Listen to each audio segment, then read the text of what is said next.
Malware is a type of malicious software that can be used to obtain your sensitive information or delete or modify files.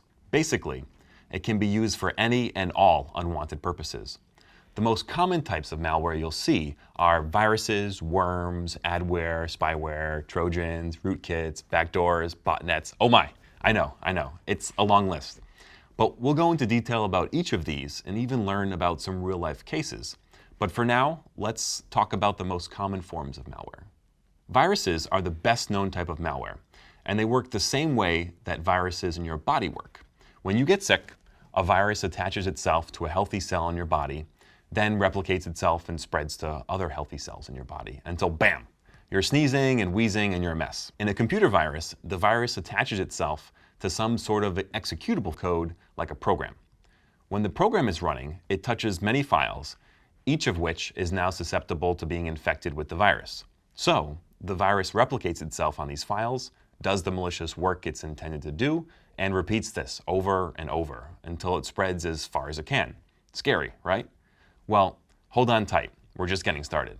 Worms are similar to viruses, except that instead of having to attach themselves onto something to spread, worms can live on their own and spread through channels like the network. One case of a famous computer worm was the I love you or love bug, which spread to millions of Windows machines. The worm would spread via email. Someone would email a message with the subject line of I love you, and an attachment that was actually the worm disguised as a love letter text file. The text file was actually an executable file that, when opened, would execute many attacks like copying itself to several files and folders, launching other malicious software, replacing files, and then hiding itself after it was done. The worm spread by stealing email addresses that were in the victim's computer and chat clients. It then proceeded to send that email out to everyone in the address book. The love bug spread across the world and caused billions of dollars in damage. Not so lovely? This was just one of the many reasons why you should never open email attachments that you do not recognize. Adware is one of the most visible forms of malware that you'll encounter. Most of us see it every day. Adware is just software that displays advertisements and collects data. Sometimes we legitimately download adware. That happens when you agree to the terms of service that allows you to use free software in exchange for showing you advertisements. Other times, it may get installed without your consent and may do other malicious things than just display advertisements. In Greek mythology, there's a famous tale of the evasion of the city of Troy. The Greeks, who had been trying to gain access into the walled city, finally decided to hide themselves in a giant wooden statue of a horse under the guise of a gift. The Trojans allowed the gift inside, then, in the dead of night, the Greeks broke out of the statue and attacked the city. In computer security, we have malware that functions like a Trojan horse, and it's named after this exact thing. A Trojan is malware that disguises itself as one thing but does something else.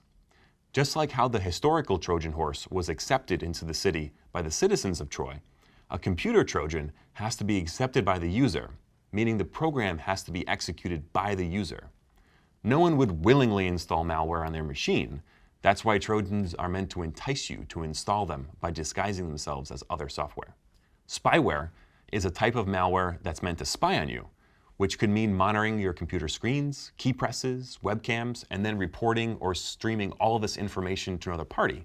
It's not good. A keylogger is a common type of spyware that's used to record every keystroke you make. It can capture all of the messages you type, your confidential information, your passwords, and even more.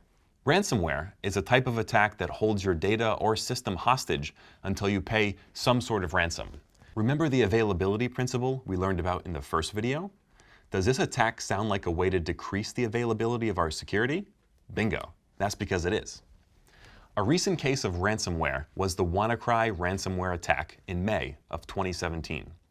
The malware took advantage of a vulnerability in older Windows systems, infecting hundreds of thousands of machines across the world.